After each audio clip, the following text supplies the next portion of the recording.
Hello my friends, welcome back. It's Tuesday. You made it past Monday, so congratulations. You're gonna have a fantastic Tuesday.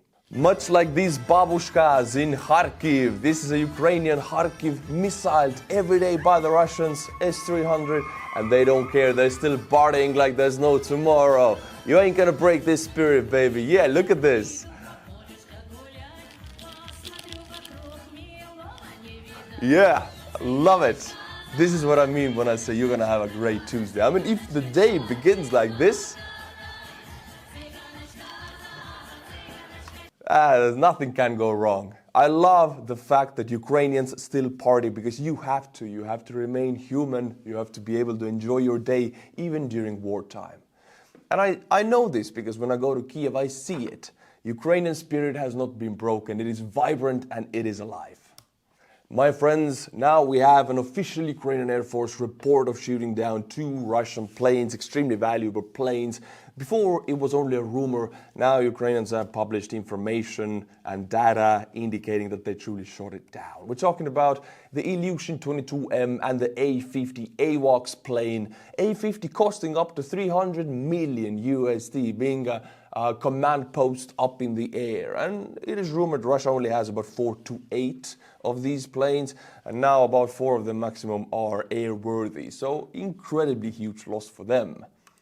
If we talk about the Ilyushin 22M, then this plane is a bit cheaper, about 30 to 40 million USD. And there are photos that this plane was damaged and it actually landed. And you can see the tail of this Ilyushin 22M after it has landed. You can see, yes, the crew survived, they landed, but this airframe will never see air again. You don't fix this. Look at this. It's Swiss cheese. So it got damaged, but in the end, it got destroyed because you cannot use it in any way.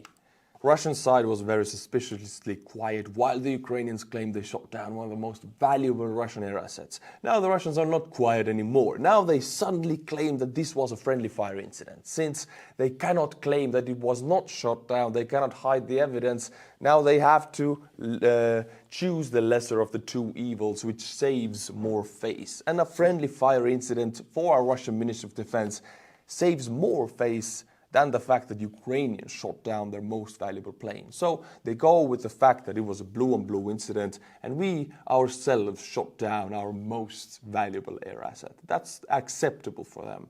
What is not acceptable is that the Ukrainians have the capacity to do these kind of missions, because the Russians don't really fully understand yet how the Ukrainians did it. Nobody really knows. Nobody knows what was used exactly.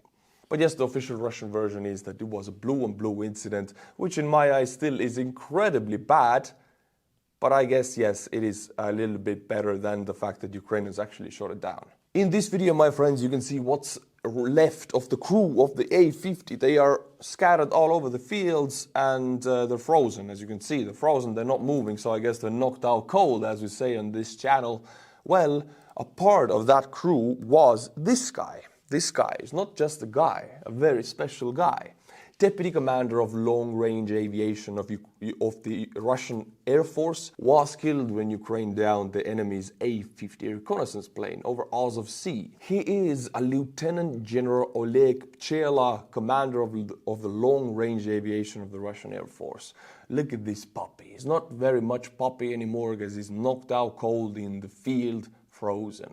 Now, a very valuable plane was shot down, 300 million lost, vanished. But the more valuable aspect of it is this Lieutenant General and the crew of it, because A-10 is the Russian command point in the air. It's an electronic warfare plane. It's a very valuable plane, meaning the crew has to be trained decades, and you cannot replace these guys. You will have to replace, but the next guy is never going to be as good, meaning the whole overall capacity of the Russian Air Force will diminish. My friends, this is a Twitter user, Emil Kastehelmi, and he brings us a thread talking about Ukrainian Kinki bridgehead and their future, the bridgehead's future. What's the outcome? What's the effect on the Russian armed forces? It's a perfect thread. I'll read it to you and we'll analyze it. Thank you, Emil, for giving us such great information. Ukrainian operations on the eastern bank of the Dnipro River in the village of Kinki have been ongoing since October 2023. In this thread, I'll analyze the current situation and the future of the bridgehead in Kinki. The thread includes high-resolution satellite imagery. Yes, great. I love when great guys like Emil are giving us high-resolution satellite imagery because, like any next guy, I love high-resolution satellite imagery. This is a timeline of the Kherson front, the Dnipro river front, across the Dnipro, and I'll read the timeline to you because it began much earlier than we would have expected, because Ukrainian special forces were doing sneaky attacks while nobody was looking. November 2022, liberation of the city of Kherson. December 2022, Aerorazvidka Carlson posts first videos of Ukrainian troops operating in the islands of south of Kherson city.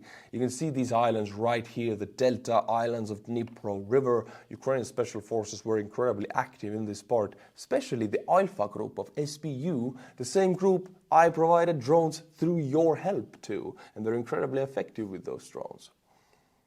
January 2023, so last year's January, Ukrainian forces are geolocated at the northern part of Potemkinsky Island. February and May 2023, Ukraine continues to push Russia back in the islands. Yeah, we see about half a year there was this push back and forth about the Delta River Islands of the Dnipro, these marshlands right here where my cursor is. Winter and spring 2023, constant drone and artillery strikes both in the islands and in the rear. Multiple civilian casualties in Kherson due to Russian shelling. June 6th, destruction of the Novakhovka Dam, villages and islands flooded. Yes, let's not forget about it. I mean, the dam, Russia blew up the dam, flooding tens of thousands of people's homes. Very bad behavior. They gotta be knocked out cold. June to August 2023, now it's the Ukrainian counteroffensive, which unfortunately failed. Let's use the right words here, but there are big lessons to be learned from it. Ukrainians established positions at the southern end of the Antonovsky Bridge, liberate the village of Dachi, and operate in the Kinki River area. So we see Ukrainians in the counteroffensive phase crossed the Dnipro River and established the first bridgehead with their Marines. And I remember back at the time, I think it was 30 and 35th Brigade. Summer and early fall of 2023, Ukrainian operations in the islands and tributaries continue. 17th to 23rd October, Ukrainian landings in the directions of Boima, Pishanivka, Pitstepnya and Kinki. So October 2023, we're talking 4 months ago, this Kinki bridgehead began, and it has become the most effective one. November to December, so 2 months ago, 2023, Ukraine solidifies positions in Kinki, Russian soldiers unable to dislodge the bridgehead. And also in that area, October to December, Putin changed the head of the Kinki Russian armed forces to General Deplinsky with the VDV, the scientific background. He was supposed to push back the Ukrainian bridgehead using his new aggressive methodology. Well, that did not work out because a little bit later we started receiving data and videos that 90% of Russian vehicles, armed vehicles, are knocked out cold in the Kinki area. Since their electronic warfare systems are not present in the Kinki area, they're mostly present in Avdiivka, meaning Ukrainian kamikaze superiority is the reality of Kinki. I mean, it's not going on all of the fronts. In Avdiivka, Russians definitely have as many kamikaze drones as the Ukrainians, but in Kinki area, the truth is that Ukrainians have a superiority in kamikaze drones, and Russians don't have much to put against it, meaning 90% of what moves will get knocked out cold. Infantry is the most effective thing there for the Russians, unfortunately. January 2024, operations in Kinki continue. Now, since this thread is so perfect and compact, I really love the way Emil Kastehelmi has laid it out for us. I'll continue with it. I'll be stealing your time because I love the fact that this is 300 Spartans. It's Kinki bridgehead against 15,000 Russian soldiers. We're talking 500 Ukrainian troops here. It is 300 Spartans. In the village of Kinki, Ukrainian forces have been fighting a difficult battle for prolonged time. The area controlled by Ukraine is a small and natural cover is very limited. There is a forest next to the village, but seems the Ukrainians have not advanced into it.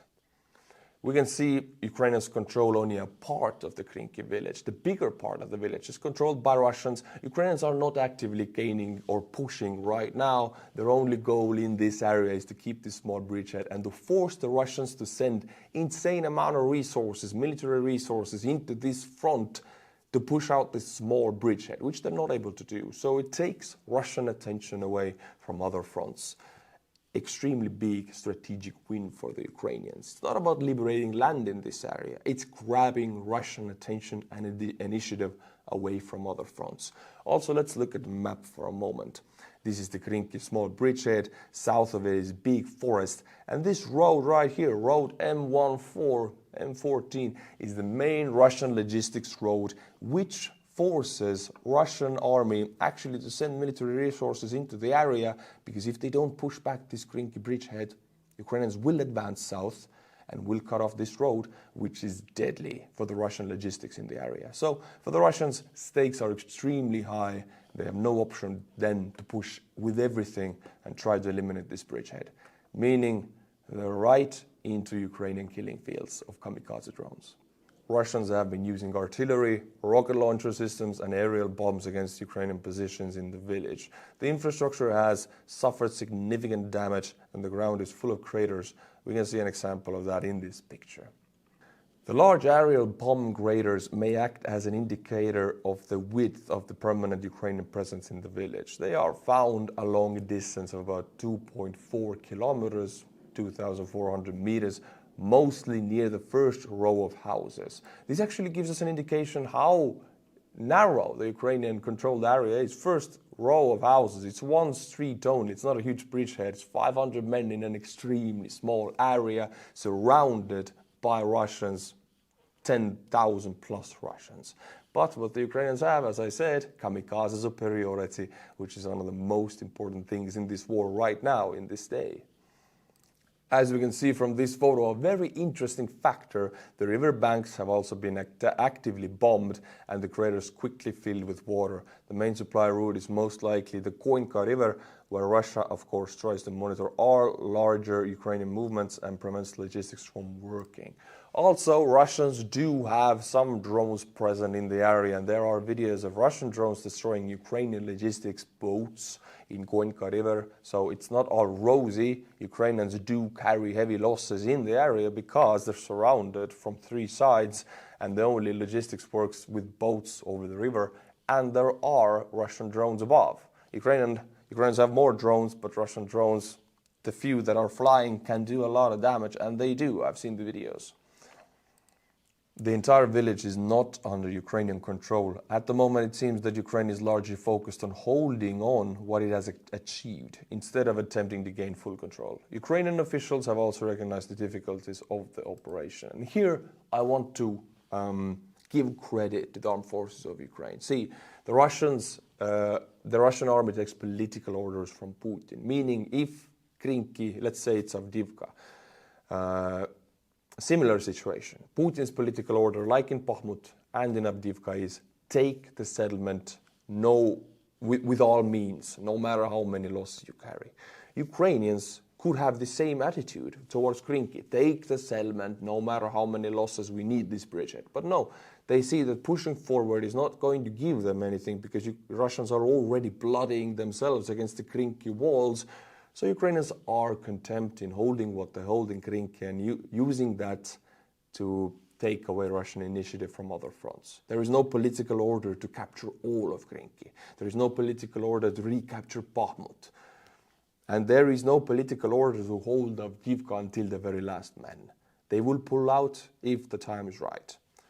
That is the difference between Russian and Ukrainian armed forces. Political orders are extremely deadly in war. And Stalin was the most famous guy to order political orders. I mean, not one step back. And we all know these orders. Don't give away Stalingrad. And militarily, it would have made sense to give away Stalingrad. But since it bore Stalin's name, bared Stalin's name, couldn't give it away. It's an ego, kick to the ego. So yeah, this is why Russians are trying to take Avdiivka. This is why they lost 40,000 troops taking Bakhmut.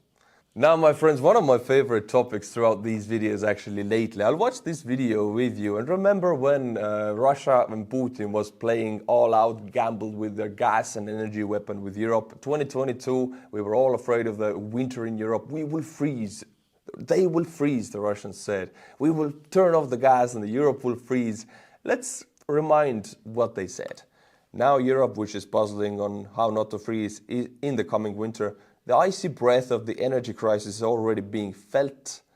The Germans will freeze in this winter. Will the French have electricity on Christmas? Europe will not look like this, but like this, plunged into darkness. This is what Russians were fed by the propaganda machine in 2022.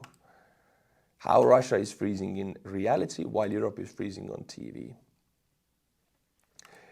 Elektrostal, 41 kilometers from Moscow, January 2024. So it's happening right now in Russia. The fourth day without heating. The whole building is frozen. The whole house is without heating. And you can see everything is like outside. There is no inside outside. This apartment is as cold inside as it is out. Klimovsk, 24 kilometers from Moscow, January 2024. Several floors are like this. Podolsk, 16 kilometers from Moscow. We're talking the most richest, heavily built out area in Russia, the Moscow area. The infrastructure is the best in this area. 100 kilometers from Moscow, it's the golden jewel of Russia. And these are all within that jewel. We're not even talking about anything that is outside because this, it's horrible. You don't want to see it. This is inside the Moscow area. Podolsk, 16 kilometers from Moscow. There is ice in our apartments. Oh my God. Let's run to, now we go back to the Russian propaganda for funs, for S's and giggles, as you say. Let's return to the energy crisis in Europe. Litkarina, 12 kilometers from Moscow, January 2024. We are freezing. It's cold at home. Even outside is warmer. And they're building furniture in Moscow area to get warm. I'm in Estonia. I'm in European Union. It's pretty warm here. I'm fine. All is good. Oi, koshmar, bardak, as they say. The population is stocking up on firewood for the winter. Again, Russian propaganda right here. Get your popcorn, it gets better. Elektrostal, 41 kilometers from Moscow. People warm themselves. The city of Elektrostal. There is no heating in the buildings. Especially funny that the city is named Elektrostal. Stal is steel, electro is electric steel, and there's no electricity. Residents of Britain seems to have resigned themselves to the fact that they will have to freeze this winter. Oh, poor British. They will freeze. Oh no, oh no. Solnechno-Gorsk. Now, Gorod is city in Russia. Solnce is sun. Solnechno-Gorsk is something like sunny city in translation. 44 kilometers from Moscow. Get your popcorn, my friends. No heating, no water. It's been like this for a whole month. My God, Ruski Mir. Now again, propaganda. The main question is how the West will cope with the coming winter. It's a question, yeah. Voskresensk, 76 kilometers from Moscow. Voskresenie. It's a word I can't remember. It's a weekday, I think. The temperature in my room is 6 degrees Celsius at the moment. We do not live, but exist. By the way, Putin is most popular in pensioners, in the older population. And this is the older population. They're extremely vulnerable to temperature changes. As you know, old people need more warmth. They wear thicker jackets. That's how it is. So if there's 6 degrees inside, people will die from it. Older people especially. Oh, hunger, cold and humiliation. It will only get harder from here for European Union. Oy, oy, oy. Novozavidovsky, 116 kilometers from Moscow, January 2024. Some kind of torture and humiliation of the population. I am a pensioner. I am freezing. I sleep under 3 blankets.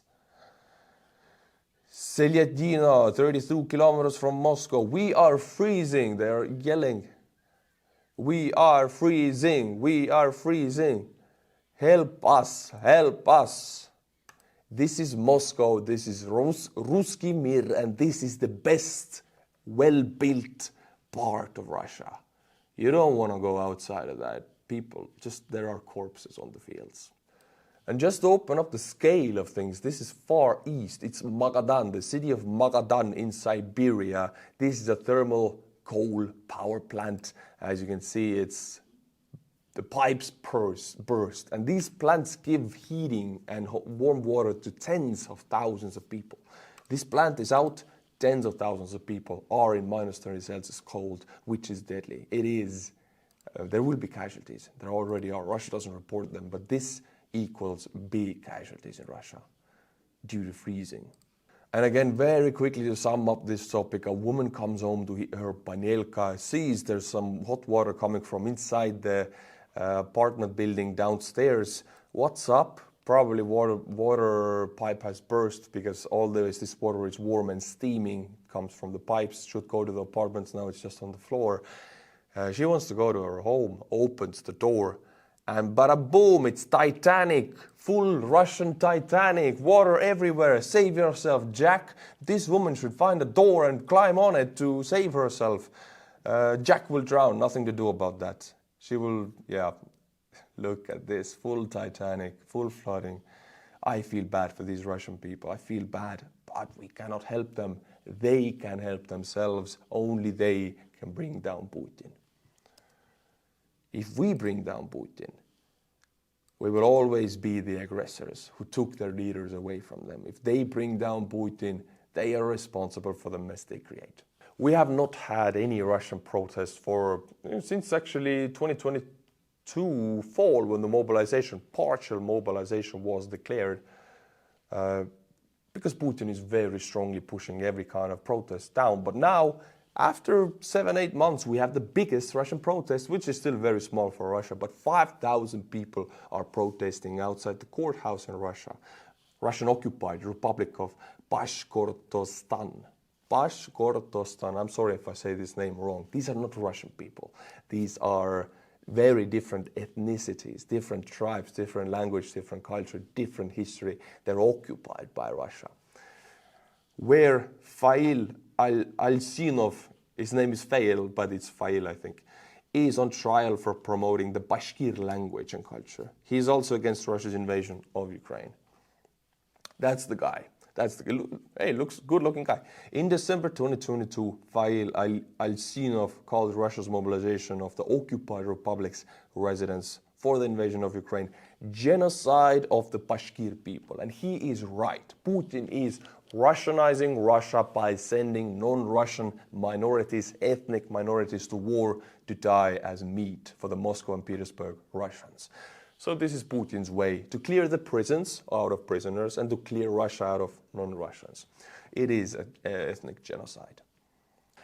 Now, my friends, to open up a little morale issues of the Russian army, big numbers in prisoners are still deployed on the front, and we have reports that Putin actually respects the 6-month promise that if they survive for 6 months, they will get an amnesty. We have had many reports, thousands actually, that prisoners have been given amnesties. They're free. They're roaming the streets of Russia. It's really insane.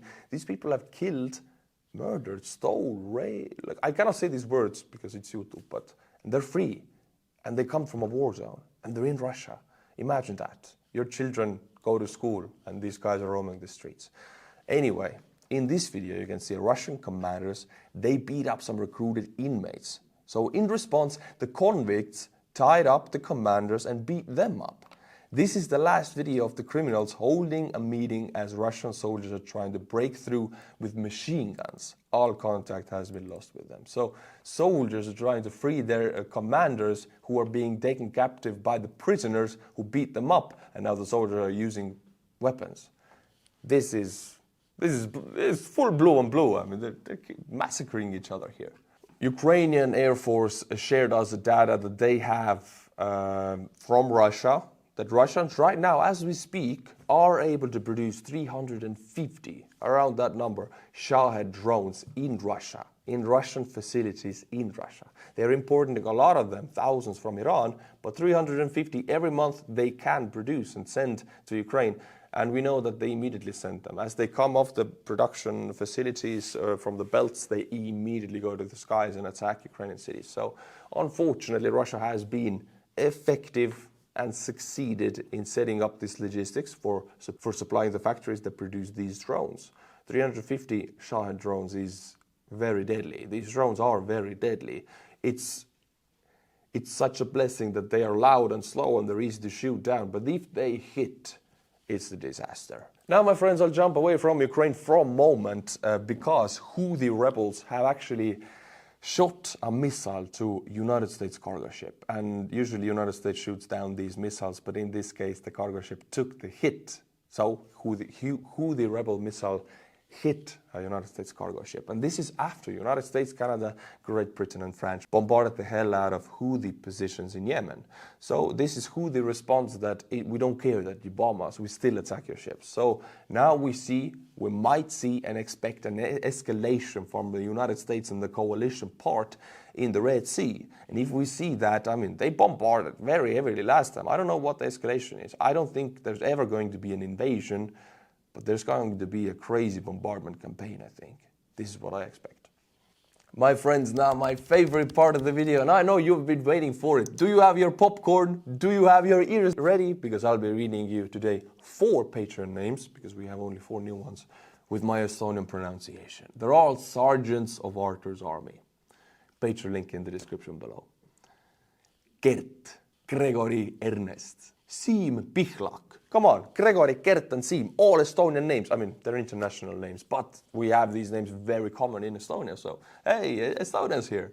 Martins, Sudars. We have Martin in Estonia, but Martins, you immediately know they're Latvian or Lithuanian. If there's an S in an end of the name, it shouldn't belong there, it's Latvian or Lithuanian. Well, thank you for becoming a sergeant in Artur's army. If you want me to butcher your name, head on to the Patreon. Until my next video, my friends, which will be tomorrow, Slava Ukraini, and bye-bye.